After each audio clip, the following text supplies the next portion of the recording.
crispy crumbed pork cutlets sandwiched with a Japanese barbecue sauce and fluffy white bread. This is the ultimate pork sandwich. It's Katsu Sando. Okay, so I am all about crispy, crunchy things in sandwiches. What could be better? So we are gonna do a crumbed pork version today and in a very Japanese style. So the first thing we're gonna do though is just this little tiny trick that's going to keep your pork really moist, and that is to dry brine it. So I'm gonna sprinkle my pork, and what I've got here is just some pork loin cutlets. They're around about 1 centimeter, 1.5 centimeters thick, so they're quite thin. We're gonna do a double pork sandwich, so I'm gonna double these guys up, so I don't want them too thick. Now, dry salting or dry brining, so I'm gonna sprinkle these very liberally with some salt. And you would have heard of wet brining, so this is a similar thing, but a little quicker, and we're just gonna do it with the dry salt. So I'm gonna turn these over and make sure we get salt on all sides. And then what I want you to do is be a little bit patient and leave these guys for at least 15 minutes, 15 or 20 minutes, and come back and I'll show you how our pork is transformed. Okay, so if we have a look, you can see the salt has dissolved, which means we've gone some way to getting a little bit of that saline water into our pork, keeping them juicy and keeping them perfectly seasoned. Okay, so that is our first step for getting the ultimate fried pork cutlet. The second part is we're going to do our crumbing. So I have a regular crumbing station set up here, flour, I want some eggs, just give those a whisk. Now, I prefer the dry hand, wet hand situation when I'm crumbing. That keeps my fingers a little bit cleaner than they would if I just went in there with both hands. So grab my pork with my wet hand and then use my dry hand to get the flour spread out all over. Okay, shake off the excess into my egg, and then your wet hand comes along and douses everything in the egg. Okay. Allow that to drip off, and then into your panko breadcrumbs. So these are Japanese style breadcrumbs. I love them. They're really nice and light and crispy and fluffy, and you can find them in the Asian section of most supermarkets these days. Okay, and there we go. There's one of our pork cutlets done. Now on to the rest. Okay, now I've got some hot oil around about sort of 1 centimeter deep in my pan. Just gonna get my pork cutlets straight in there. Now I just want a gentle sizzle here. I don't want to be too harsh because I want a really beautiful even golden color, and I want to make sure the pork cooks through as well. Now after just a minute or so, I'm going to flip these guys over. They're not quite ready on that first side, but what I want to do is keep flipping them over from time to time to make sure that we're getting that even golden color. If I just let them sit in the one spot in the pan, you tend to get kind of little brown hot spots on your cutlets. Okay, and again, flipping them over. So once you have a beautiful golden brown, even color, just take them out and drain them on paper towel. And as with anything that comes out of the hot oil, I like to season with a bit more salt. Not too much because they are beautifully seasoned inside our little pork cutlets. And so now we come to the sandwich part. Now I'm really lucky because here in Bangkok, I live right near a Japanese bakery. So I can find this beautiful, thick, fluffy Japanese style bread. If you've got a Japanese supermarket nearby, head there and see if they've got some beautiful bread. Otherwise, just go for a really thick cut, white toast size bread. Okay, so put that down. And I just want a little bit of butter, edge to edge. Very particular about my sandwich construction. And now here is one essential condiment for this dish, and that is Japanese tonkatsu sauce. And it's basically like, to me, a Japanese version of barbecue sauce. That's what it tastes like. And it has the most amazing, sweet, tangy flavor. You can find it in a lot of major supermarkets now in the Asian section or from your Japanese grocer. And I want a very liberal dousing of that bread. Okay, now just spread that out. And what should happen here is the bread and some of the crumbing on the pork cutlets will soak up some of this sauce and get really nice and tasty. Now I like to add a little bit of shaved cabbage just on the bottom. And now time for our pork cutlets. So one piece on there. And then this is totally not traditional katsu sando, but I am going to add a double layer of the pork today, just because I can. I'm gonna put a little bit more sauce on top of that first cutlet, add my second cutlet. So over the top, I love it. Okay, and then I want to finish off with another slice of bread. Let's put some butter on there, and we need more sauce. And now, because traditionally a Japanese katsu sando would be a little bit squished, doesn't sound great, but that's kind of the word. But what we want to do is put a tray on top here. I've got a couple of bowls on to weight it down, and we're just sort of pushing down a little bit. I just want to leave this for a few minutes so that the bread, the pork cutlets, the sauce, everything pushes together into a firm block. And now here we are, guys, at the beautiful moment of truth. I'm going to take that off. Okay, lift up our sandwich. And I'm going to cut the crusts off on the sides. Now, don't worry about those bits. I will be sure to taste test them once we've done filming. That's a very nice cook's treat. So now we have a nice neat rectangle, the perfect restaurant style shape for our sando. And I just want to cut this into thirds. And let's have a look. Ah, I love it. Beautiful, crispy pork, barbecue sauce. Okay, so just wedge my knife under there and serve that up. And I've just got a little dollop of hot mustard there. I like to kind of spread that on or dip my sandwich in that as I'm eating it. And then I want a little bit of cabbage on the side there. And there we have it, guys. A totally ultimate crispy pork sandwich, that restaurant style Japanese katsu sando. And I'm gonna have to taste test, obviously, because, you know, too tasty not to. Something about the way the sandwich is constructed, the sauce, the crispy pork, even the crunchy cabbage, it is all just perfect. The ultimate chunky chocolate peanut butter, did I say chocolate? Cookie. This guy is so loaded, and yeah, there's like a few little secret ingredients here. These are my choc peanut butter crack cookies. Well, I've literally eaten like 50 of these and I still love them. Oh my goodness, we have to get these out of our lives. We've got to get rid of them. Don't make any more. We can't make any more. All right, these cookies are like so loaded with so much stuff, and we have literally been testing them for weeks, haven't we, guys? Have we been testing them for weeks? I've literally eaten so many of these. But the good news is that we now have the perfect recipe just for you. So let's get into this recipe, shall we? First off, we want some butter. Now we need a mix here of brown sugar and some caster sugar. Now we want to mix this until everything is well combined and kind of creamy like.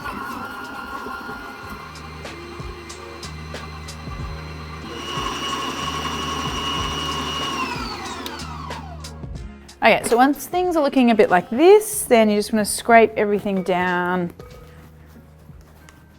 And now we go in with some fun things.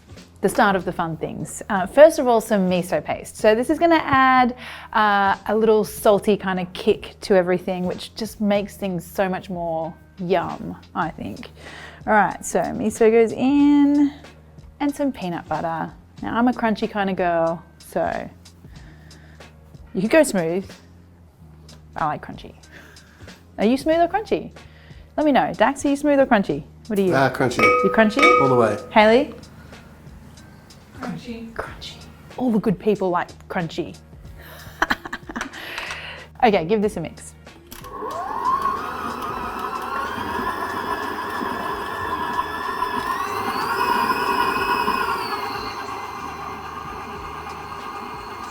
Okay, so once things are looking like they're very well mixed in there, just scrape that bowl down again. Now we need an egg. And just another little hit of salt. So, you know, obviously I don't want this to be overly salty, but I think when you add that extra element of salt to sweet things, it really, I don't know, like it accentuates the sweetness, it accentuates all the flavors. So yeah, I mean, I really like it. Salty, the chocolate, the peanut butter, oh, it all works so well. Okay, give that another mix.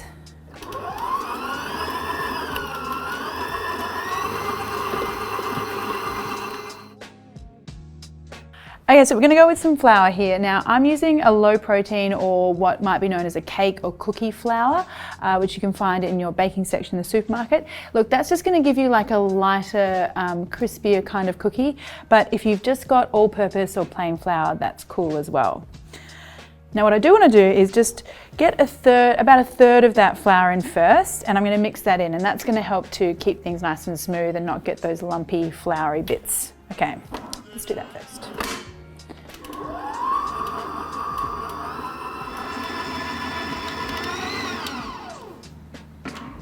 So now we can add in the baking powder and the rest of our flour.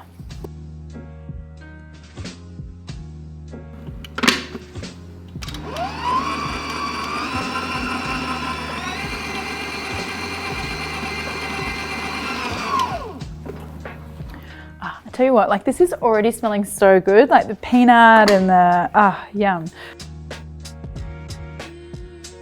Okay, so let's grab this out. Now we can add in even more fun stuff, okay? I have got some chocolate here, and I would rather, if you could, use some nice big blocks of chocolate, because I do want nice big chunks of this rather than sort of like small little choc chips. Now I'm using a dark chocolate today, but you could do a milk chocolate if you want to. Okay, chocolate goes in. Next up, chopped roasted peanuts, and just fold that in. It's almost like there's more chocolate and peanuts than cookie dough. That's not a problem. Oh my goodness, it smells so good. Okay, cookie dough is ready to go. I'm gonna go in here with an ice cream scoop because it's easy and fun. You could just get in here actually with your hands and just roll some little balls of the cookie dough. But I mean, look at that. It's like scooping ice cream, but it's cookie dough. Okay, so these need to go in the fridge 15 minutes just to chill down a little bit until we move on to the next part, because we're not finished with these guys yet. There's more things to come.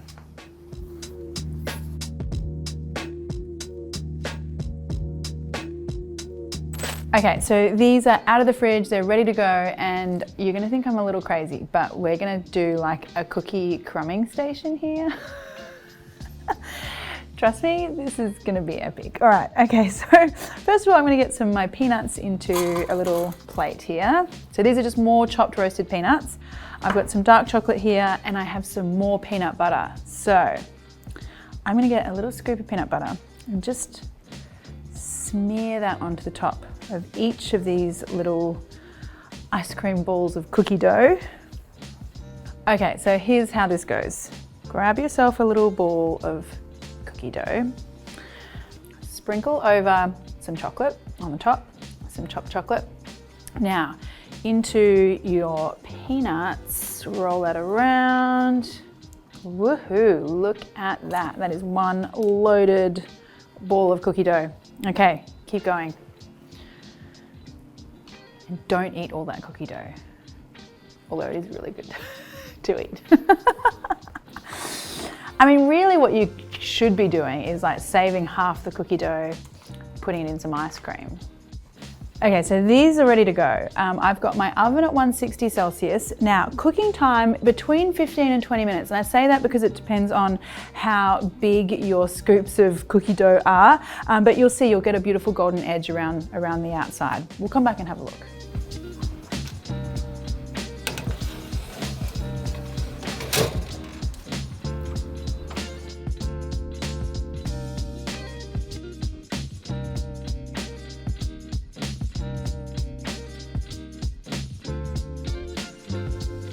All right, so things are currently smelling like cookie heaven. Now, these guys are gonna look, see how they've kind of got that golden edge, but if you kind of move them around now, they'll be very soft. So you need to exercise some patience and just let them sit around for at least 10, even 15 minutes and just wait till they firm up a little bit. Don't touch them, Dax, because I'm looking at you.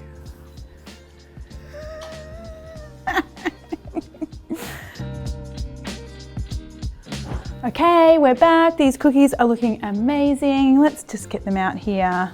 They're still a little warm and a little bit soft, but still good. Okay, should we get in here and have a look? Let's get in here and have a look. Okay, so just break one open. Oh, wow. That chocolate, I mean, look at that ooze. That's just incredible. I love it. I love it so much. But let's just try one, shall we?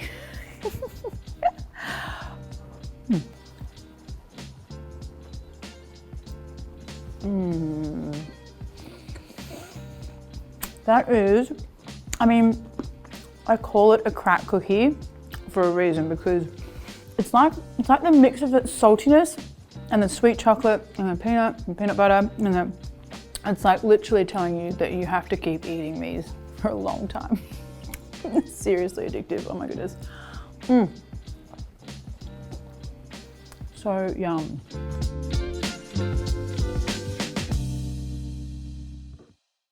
When you're making a sandwich, it's all about the details. And the secret is to keep that beef really nice and moist. So we're going to start off with a Korean style marinade that's going to add tons of flavor and help to keep our beef nice and juicy. Some soy sauce, sesame oil, nice little dash of honey, and some finely grated garlic. Now I'm also going to use some nashi pear or Asian pear, and this is going to actually help to tenderize the beef as well. And then finally some spring onion. All those smells so good already. So now for the steak. I'm using a really nice hunk of Scotch fillet or ribeye, depending on where you are. And I'm going to slice that really thin. And the great thing about this is that a little bit goes a long way, so it's easier to invest in a great piece of steak for this dish. Okay, so let's get our steak marinating in those beautiful flavors. Now I'm just going to set that aside while I get on to a few little extras for the sandwich. Okay, so we just want some fine slices of cucumber, and then I've got some finely shredded carrot, and to that I'm just going to add a little bit of vinegar and a little bit of sugar and give that a good mix. And just this little extra step of really flavoring these vegetables makes all the difference. Just gives a nice little tangy, fresh bite to your sandwich. Okay, so that only needs about 10-15 minutes, so just set that aside while you're finishing off the rest of your ingredients for the sandwich. So the last thing that we need is a spicy sauce, of course. So a little bit of mayonnaise, and to that I'm going to add some Korean gochujang, which is a spicy chili paste. And I love it. It has this kind of very savory, a little bit smoky kind of flavor. You can find gochujang in the Asian aisle of most major supermarkets or an Asian grocer. If not, use your favorite hot sauce. Sriracha is fine, or any kind of Asian style hot sauce. So good. So for the beef, you just want to heat a pan over a high heat, add a little bit of oil, and then let's get that beef sizzling. So the key to keeping your beef nice and juicy is to do it high heat and quickly. I wish you guys could smell this. All the garlic and the sweet honey and the sesame oil. It's creating a really beautiful sauce around that beef. Now when the beef slices are just cooked through, you're going to take that off the heat and it's time to assemble. Okay, so you want a good slathering of this gochujang mayonnaise, and then just a little bit of greenery. Top that with some of your quick pickled carrot and cucumber. Already we have quite the magnificent little stack here. And now for that warm, saucy beef. Now don't waste those pan juices. Spoon a little bit of that onto your bread roll. When you're making a sandwich, it's all about the details. And that, my friends, is one incredibly juicy, very tasty steak sandwich. So good.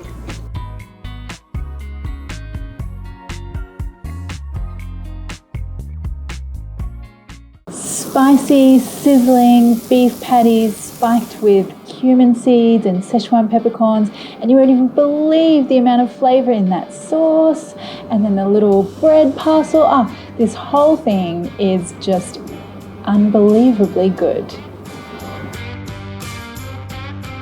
This is my very non-traditional version of a meat-filled bread parcel, or a meat sandwich if you like, from Xian province in China. Now, the main flavors here that I'm taking inspiration from, the spices. So, cumin and Szechuan peppercorns. Let's get going on those first.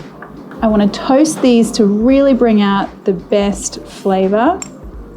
And you want quite a lot of cumin seeds, more than you would think. And some Szechuan peppercorns. Now just heat these until you can see little tendrils of smoke coming up off those spices, and you'll be able to smell how beautiful they are. Okay, these are looking good. I'm going to get them into my mortar and then grind this to a sort of medium powder. I don't mind having little chunks of cumin seeds in there. I just want to make sure the Szechuan peppercorns are very finely ground.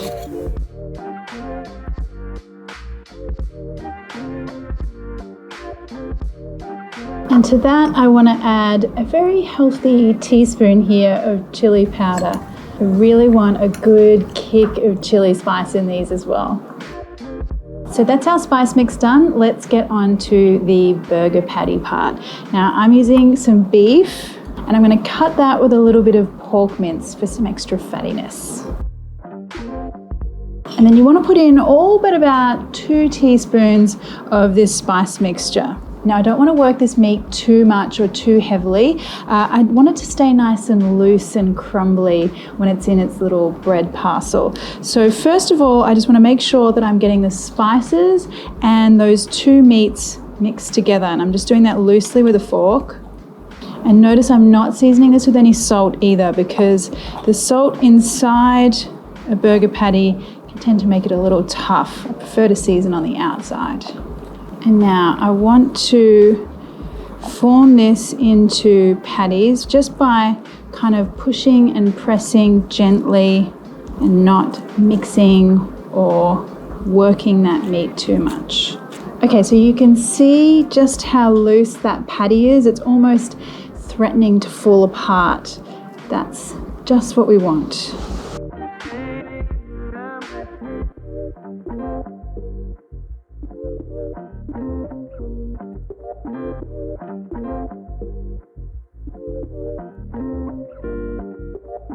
So next we're going to make a garlic yogurt sauce. Now I've got some thick Greek yogurt here. To that I'm going to add some grated garlic.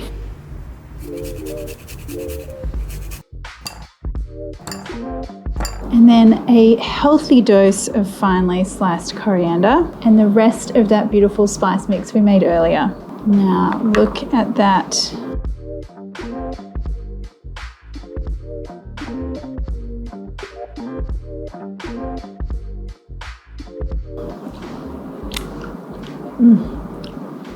Tangy, garlicky, those spices, that is amazing, yum. All right, we're nearly there. Let's take a look at the bread that we're using. So in this particular area of China, they make really beautiful wheat flour buns for this kind of dish. Now I found these little pita bread pockets at my supermarket, and these are going to do just fine at a pinch, so I don't have to make my own. But what we won't take a shortcut with is heating these guys up. I want to get them into a pan and get them nice and soft and pliable and just a little bit charry on the outside. Now while we're waiting for those buns, I'm going to salt our little patties here. So a generous sprinkling. A lot of the salt sort of comes off the outside of it. It looks like a lot, but it's not. It's going to create a beautiful crust on the outside.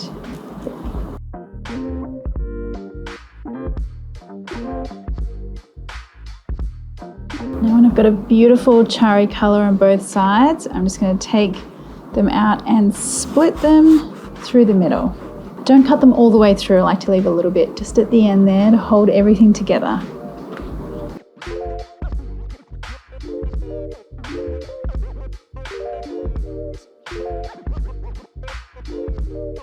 Now just pop a clean tea towel over those, keep them nice and toasty while we cook our beef. Got a hot grill plate here, I'm going to add some oil. Just brush that so I've got an even coating. And on go my burger patties.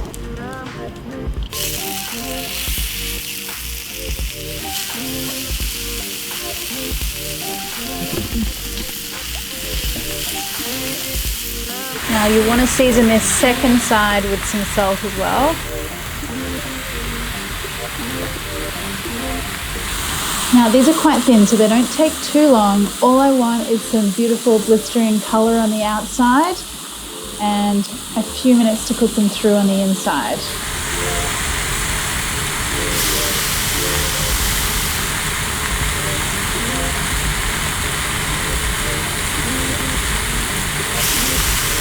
So these are looking good and they're smelling amazing as well. That Szechuan peppercorn and cinnamon aroma is just out of this world good.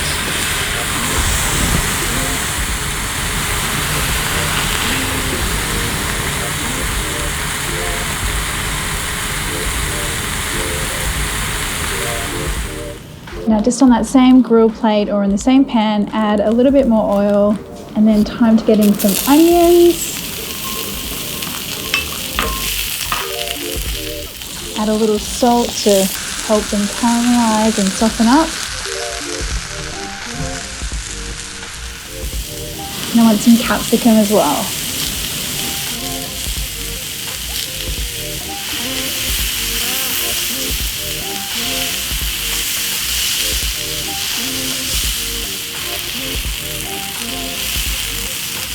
So now these vegetables are looking beautifully sweet and soft. I'm going to add some spring onion. Just toss that through.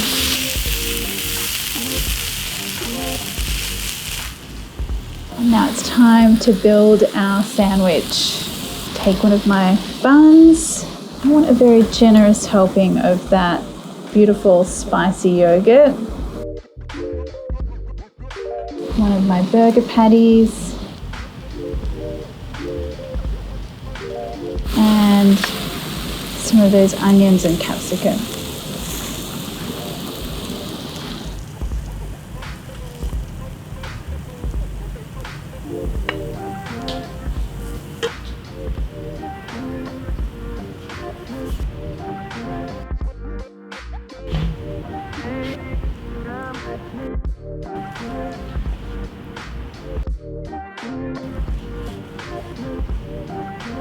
So there you go. If you're looking for a burger alternative, something that is full of spicy goodness, well, this is the dish for you.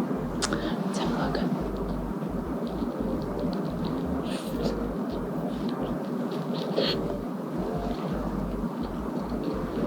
look. So good. That beef has the most amazing texture. It's really soft. And that cumin flavor right through that sandwich. And then the sour yogurt. Anytime I'm doing burgers, I'm definitely doing these. Yum, so perfect.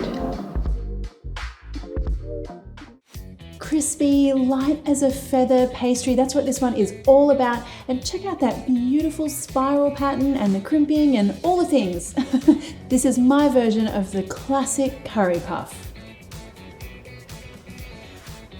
So this one, it's all about the pastry. The pastry is key here, my friends. And let me tell you, it took me ages, a long time, lots of different goes to work this one out. But now that I have worked it out, it's gonna be very easy for you.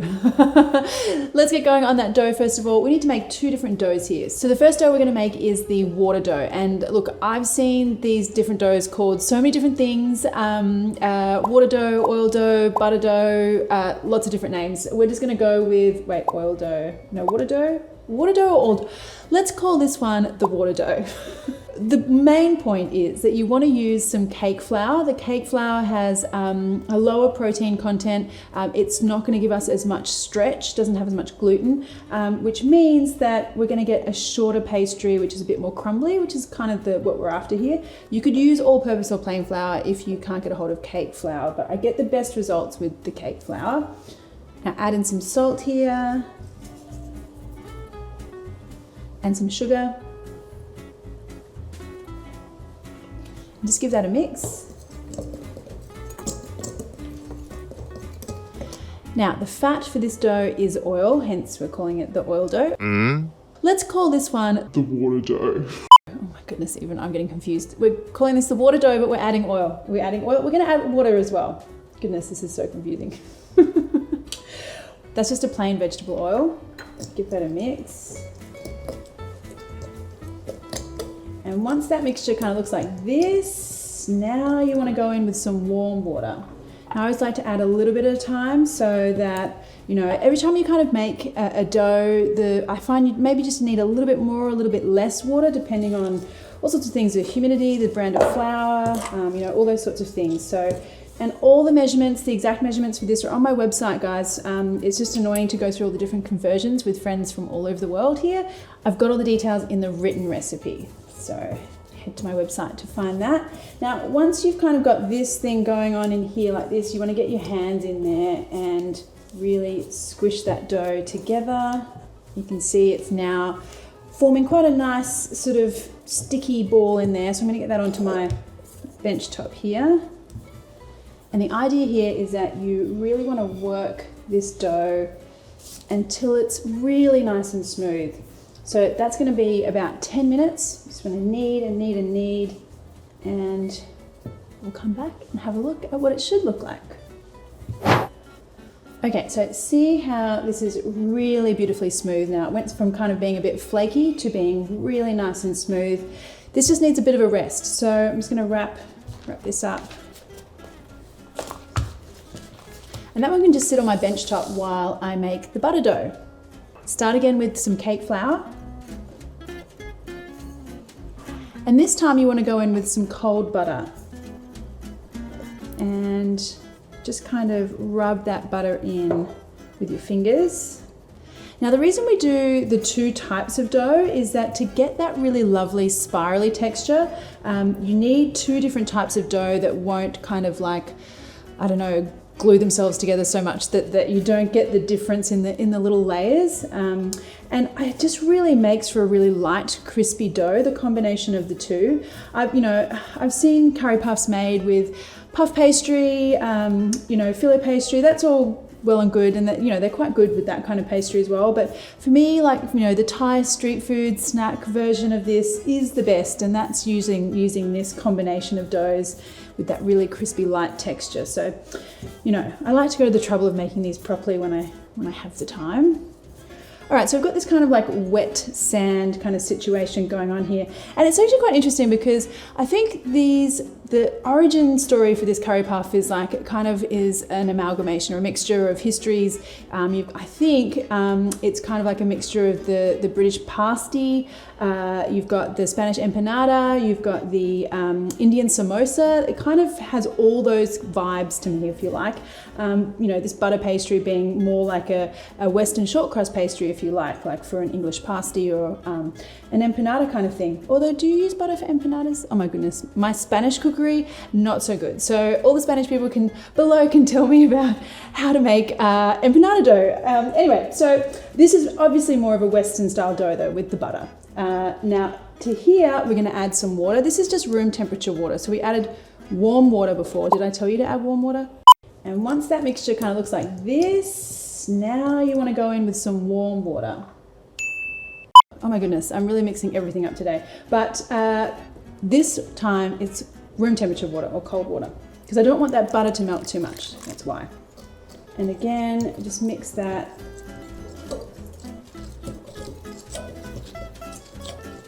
And again, get your hands in there when everything starts to come together. And with this one, we don't want to do too much kneading. So with the butter, if I went and just did like 10 minutes of kneading, I would literally have like a buttery mess all over my hands. And actually, even as I'm pulling this dough together, I'm really just trying to use my fingertips rather than my palms, because your palms are a lot warmer than your fingertips. And I don't want this dough to heat up too much. Now I'm going to wrap this guy up as well, and for this one though, because of the butter content, and as I said, I'm trying not to get that butter to melt everywhere, I'm actually going to put that into the fridge while we make the filling. So we're doing a spicy potato version today, and what you need to do is just take your peeled potato, and I want some sort of small dice here. I don't want the potato to be completely like a big mush. I do want some kind of little chunks rather than a mash. Now scoop those up into some boiling water. Now don't forget about your potato, okay? They're in small little chunks, so just let it kind of cook for about 10 minutes, come back and check, make sure it's not, they're not overcooked or they haven't turned into a big mush. In the meantime, I just want to slice up some coriander stems and roots for my filling. I like to do the stems and kind of fry them off with the aromatics first of all, and I'll leave the leaves until a bit later on and add those in kind of fresh when the filling isn't too hot. That way you get a really nice fresh coriander hit with the leaves, but you also get the depth of flavor with the stems and the roots. I'll save those leaves for later. Now, if you don't happen to like coriander, that's okay. Just swap these out for some spring onion. You could do some herbs like dill or basil, you know, go your own adventure there, guys. Now to keep going on this, I need some oil in a hot pan. Now add in some onion. And whenever I'm cooking onion, I always love to add a little bit of salt, not only to kind of start layering up the flavor and the seasoning, but to also help soften those onions up, because the salt helps to draw out the moisture from the onions, which helps them get nice and sweet and tender, all the good things. Now that the onion is nice and sweet and soft, now we can go in with our garlic and those coriander roots.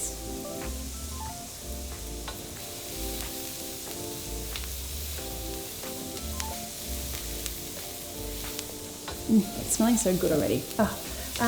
Curry powder. We're going to go in with some curry powder. Now, I'm just using, in fact, I don't even know, this is like, it's just a curry powder that I just get from my supermarket. So it's not any special kind of curry powder. You could use garam masala, any kind of blend of spices that you usually use for a curry wherever you are in the world. In fact, why don't you tell me what kind of curry powder you guys use, because I'm always really interested to know. So my curry powder isn't too spicy, this one, because my kids love to eat this as well. So keep it a little mild for the kids. Now at this point, if your potatoes are ready, go ahead and add them straight in. If they're not, just switch this off and wait for your potatoes to cook. But I think mine are going to be ready. So I'm just going to scoop them straight out and into this mix here.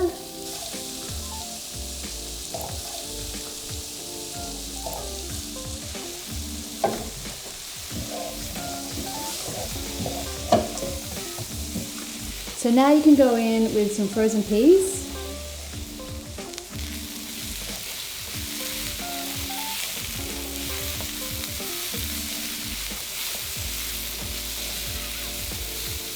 And some soy sauce here to add some extra flavor and saltiness.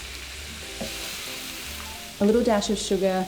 You won't even taste the sweetness, but it just gives you that little bit more of a, I don't know, like a depth. You know, a roundness to the flavor overall. A little bit more salt and some white pepper. Now give this a really good mix, and you'll see some of that potato start to break up a little bit. That's cool. I kind of want that potato to be soft but a little chunky, as I said. To finish off that filling, when it's nice and cool, add in the coriander leaves.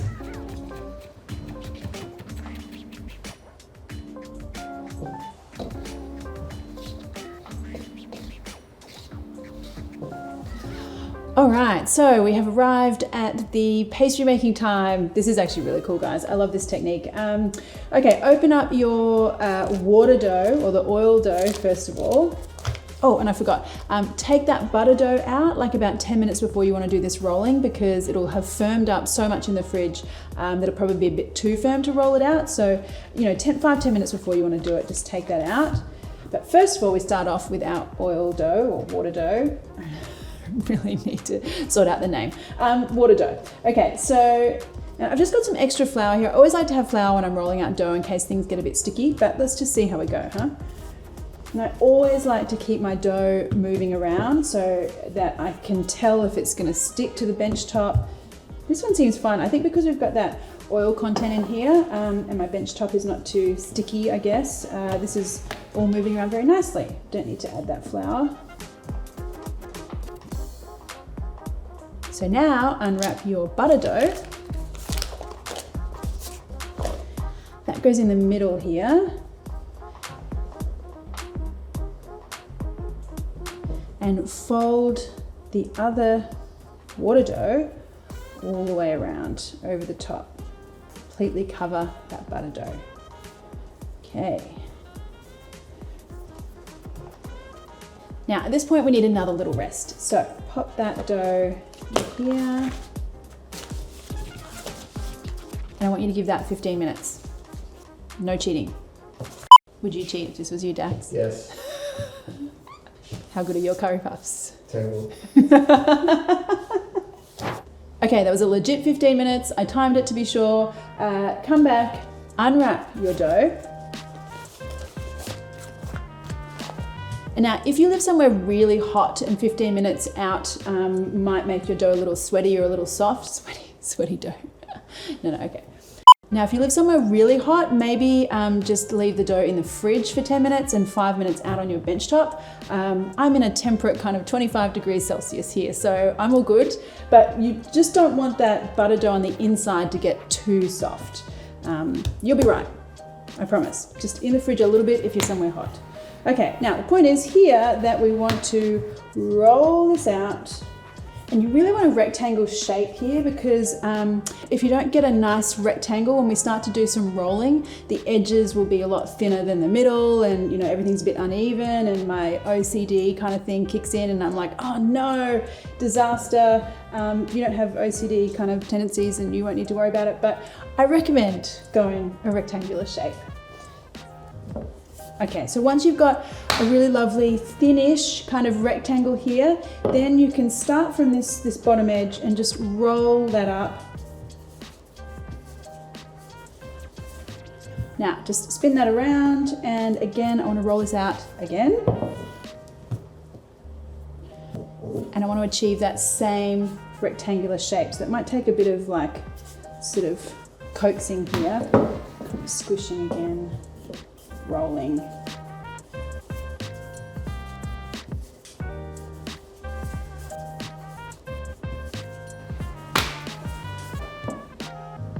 Okay, now again we've got our rectangular shape here. I want you to roll it up just the same as before. And there you go. It's kind of a thing of beauty already. Look at that lovely spiral in there. Oh, that looks so nice. Okay, now we want to divide this up and we're going for 20 portions here. So however you want to make that happen, but let's have a look in here because this really is quite joyful to look at in here.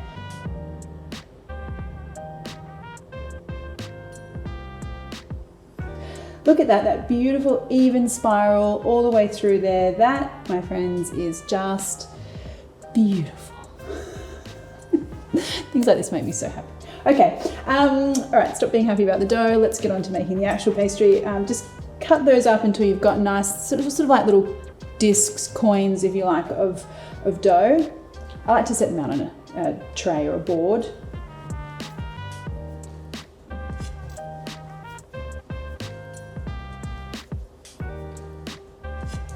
Now grab yourself one piece of dough and just put a cover on the rest of those other pieces so they don't get dried out. And roll out that piece till you've got it like, what's that, sort of like maybe 3 millimeters thick or something, or 2 to 3 millimeters. It's pretty thin. And then just peel that carefully off your bench top. Now you want a scoop of filling, maybe about like just over a tablespoon. First of all, just fold the bottom half over the filling and then just pinch, squish together the edges. So you're starting off with, you know, kind of this kind of shape. Now to do the crimping, you're kind of mainly using your thumbs here. So use this first thumb as a guide to kind of crimp that pastry over, and then move on to the next one, move that thumb, pull the other pastry over that, and just kind of like work your way around with your thumb as a placeholder, I guess, for the crimp before, and sort of just pull that around. There you go, just kind of push it down a little and just shape it nicely at the end there. And that, my friends, is just pure delight. Look at that, so cute. Oh, so cute. Okay, pop this onto a tray, just with some baking paper in case it sticks, and then just keep going.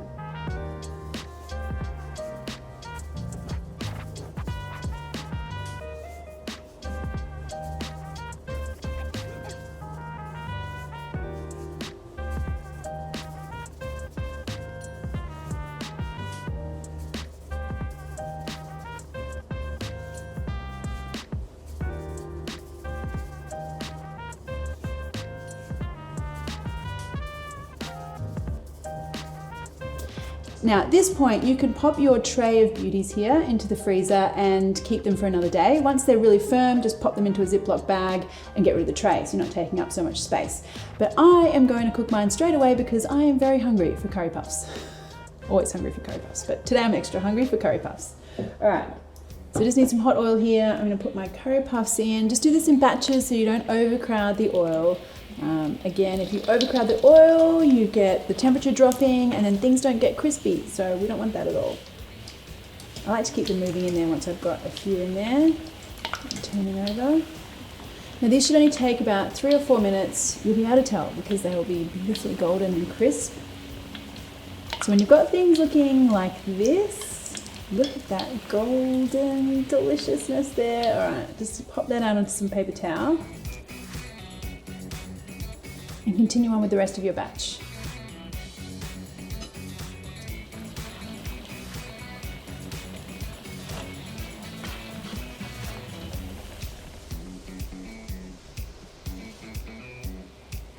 Now just have a look at that tray there. Wow, that makes me so happy. I love all that, you know, all that hard work that we went to get that pastry just right. And look at that lovely golden swirl pattern that we've got through there. That's just the way I love them when I'm getting them from a street food lady or a market in Thailand. Oh, I miss Thailand. Now pop these out onto a plate.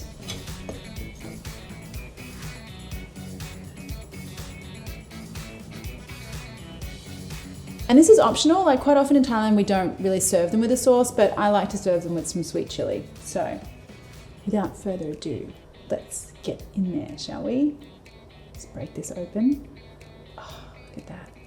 That pastry is out of this world good already, I can tell. See how really thin, like, so it's so crispy, but it's so thin. And this is what I mean about this particular pastry dough. I mean, if it was too thick, then you'd get like, you know, big kind of doughy clumps of it, particularly where you've done that crimping, but this is going to be good, my friends. All right, so just a little dunk here.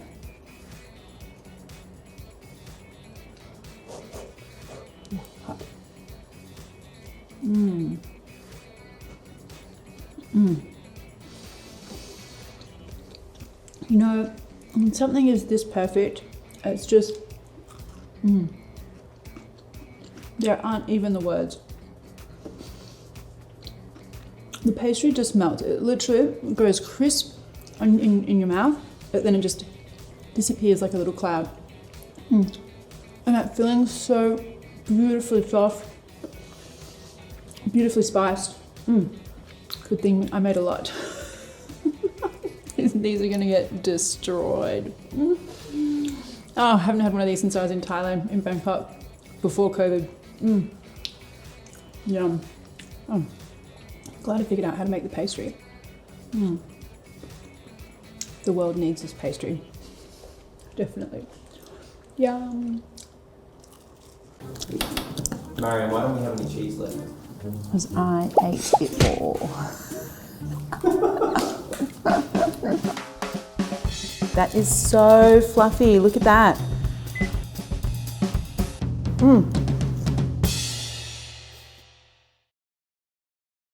What are we doing today? Well, I'm pretty excited because it's like literally carbs and cheese, which are like two of my favorite food groups. We are making the fluffiest, cheesiest kind of pull apart bread, and I'm going to be testing out whether you can make the ultimate loaf in the oven or in a microwave oven. Yes. But along the way, I do have some cool techniques for trying to get that really fluffy inside and then plus that really lovely golden exterior. So stay tuned for that. But let me mention first of all that we have partnered with Panasonic for this episode, and we're going to be testing out their 4-in-1 convection microwave oven.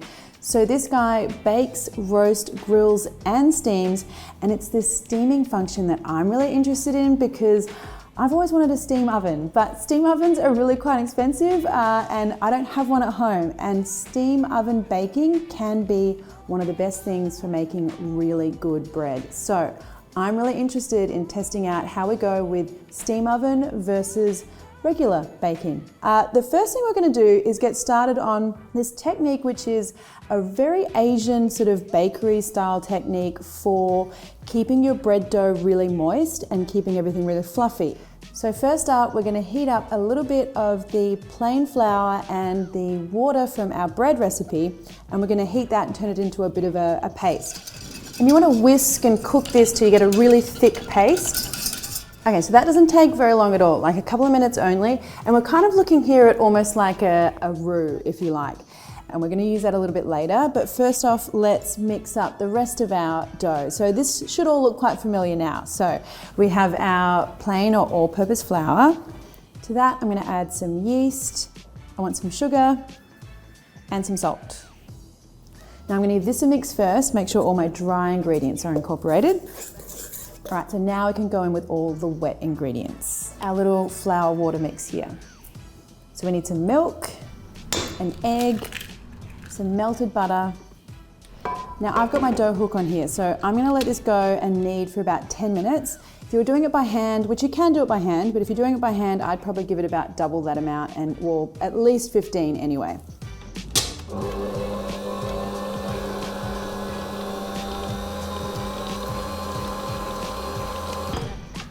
All right, so we've come up on the 10 minutes now, and this dough is looking so good. You know, I love that smell of the yeast, and you know, bread making is such a joy. Now, a couple of things here. I'm just gonna pop a little bit of flour on my bench top here.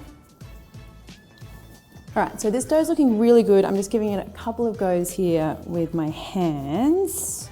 Shape it into a nice ball, and I've just greased my bowl here just with a little bit of spray oil, or butter will do as well. Just pop that in. Now you just want to cover this up. And our little friend here needs about an hour to rest or until it's doubled in size. All right, so now we have plenty of time to make our filling. And what I'm going for with this filling is like, obviously like really cheesy, oozy, cheesy goodness. I'm gonna start out with some grated cheese. So, I mean, you could go any kind of adventure here, right? But I'm going today with Gouda cheese because I think it has a really yummy flavor, like it's cheesy, but also has some of that kind of stretch. The point is you want lots of cheese though. Okay, so I'm gonna put some spring onion in here as well. And I want some sesame oil and some salt. So this should be enough for 2 loaves because of course we're going to have 1 loaf going in the oven and 1 loaf going in the microwave oven using that steam function, which I'm really excited about. Even more excited about having 2 loaves of bread because 2 loaves is better than 1. And I plan on eating a lot of bread. Okay, so while the bread is proving, I thought I'd have a coffee and I thought, why not make some dumplings because I love dumplings. There's steam, there's dumplings. Look at those guys. I really am really happy with that.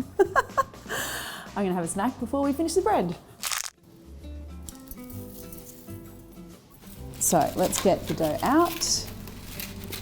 Oh, that smell like, honestly, that yeasty bread smell is so good. I mean, I literally feel like so wholesome right now.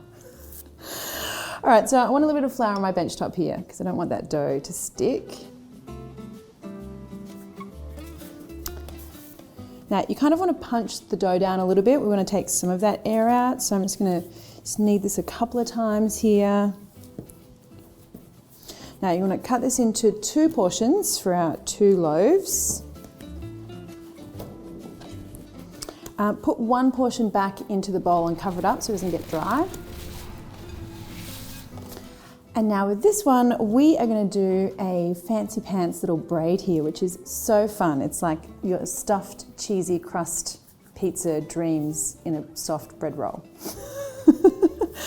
All right, so I want 3 equal portions here.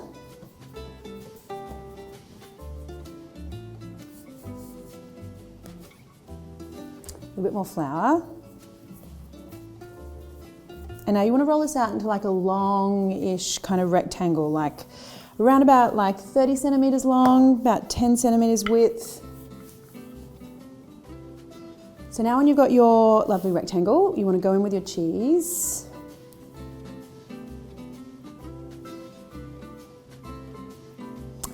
And now you want to roll this up. So just grab the edges here.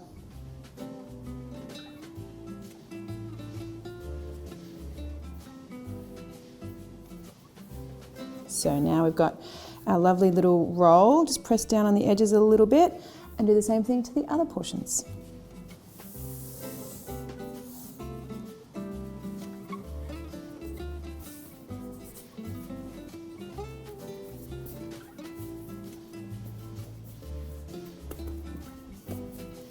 Okay, so we have our lovely 3 logs here, and what we need to do now is turn them into that like braided situation. So this is gonna look tricky, it's not tricky, but the thing you should do is start in the middle and not at the end because it's easier. And we start off with a braid here, well, like a cross here, and then like another cross here.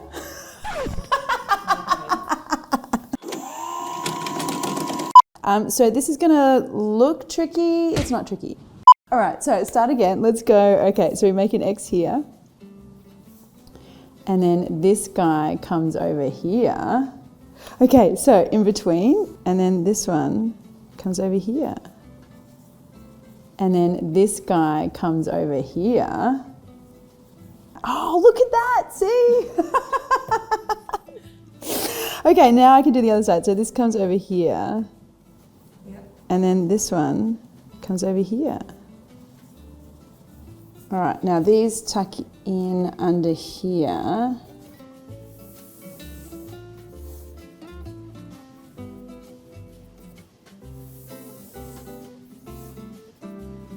So there you go, guys. That's your little braid. Now, it looks a little small, but it will get bigger. So what you want to do is pop this onto a tray, lined with some baking paper so it doesn't stick. Okay, so now we have our 2 loaves and I'm going to cover them up and let them sit again for another hour or until they've doubled in size. So before we get to have a look at what's been happening with our loaves, let's get our egg wash going first of all. So my little tip for whenever I'm doing an egg wash and I want a really golden color is to just use the yolks instead of the whole egg. Okay, so now I just need a little bit of milk in here too.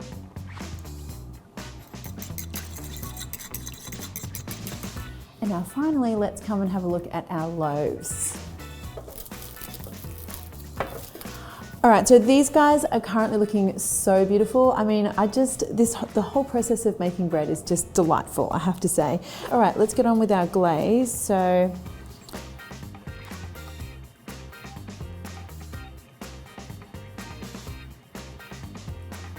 okay, so final little zhuzh here, we want some sesame seeds.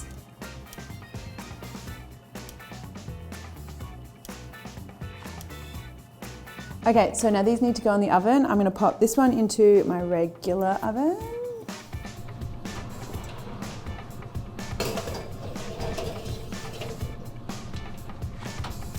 And this one into my microwave oven. All right, so we've got to do a little bit of shooting over here because the cool thing about this microwave is not only does it have a steam cook function, you can also steam and bake. The thing you want to do with bread baking is you want to give your bread some steam at the beginning of the cook, but not at the end. So at the beginning, it's going to help everything to like puff up and rise and give you that beautiful kind of soft kind of situation in the bread, but you only want it at the beginning. So I'm going to put this in and then do the steam shot function. I'm very excited about it actually. So anyway, let's go in here. I need to set the time first. Now I'm going to go in for like 22 minutes and then I want to start and press steam 3 minutes and it should be steaming. No, it is steaming. I think it is. I'm so intrigued by the steaming business.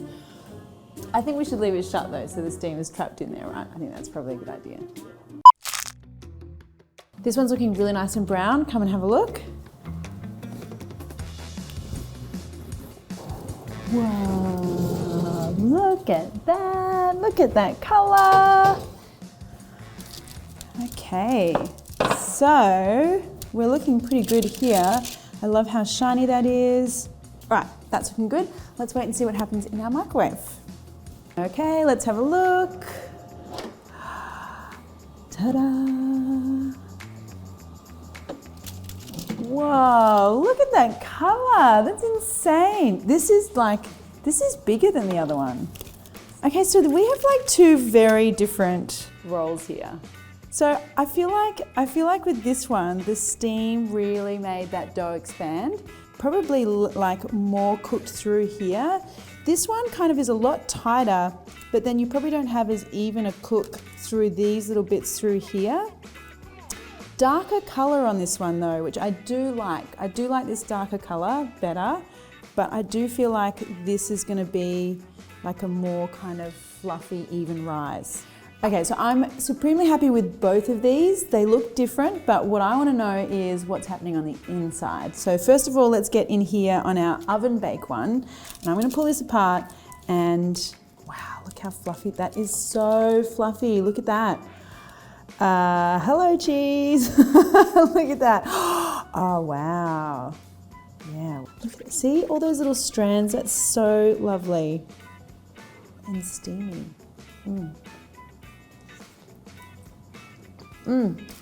That is Chinese bakery bread dreams. Cheesy crust pizza, soft bread rolls, cheese, scallion pancakes. It's like all of those things. Oh my goodness. That is so good. Yum.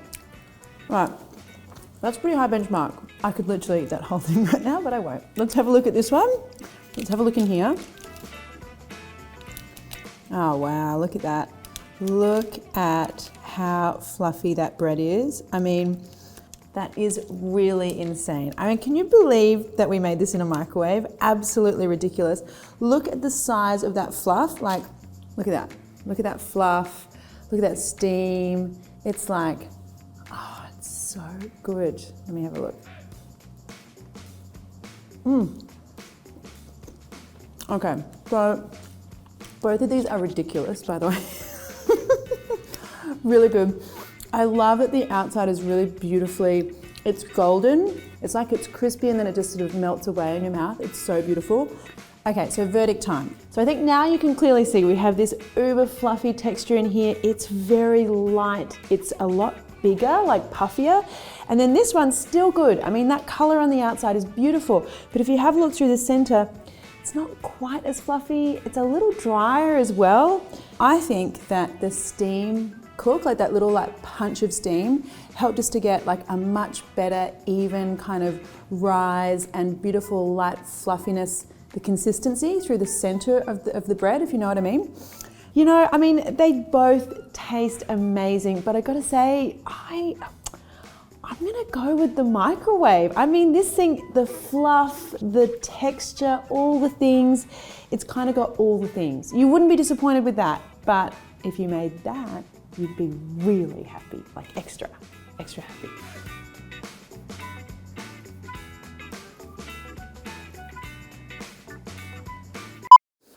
I've literally eaten half of this loaf. Oh, wow. See, look. The fluffy I know.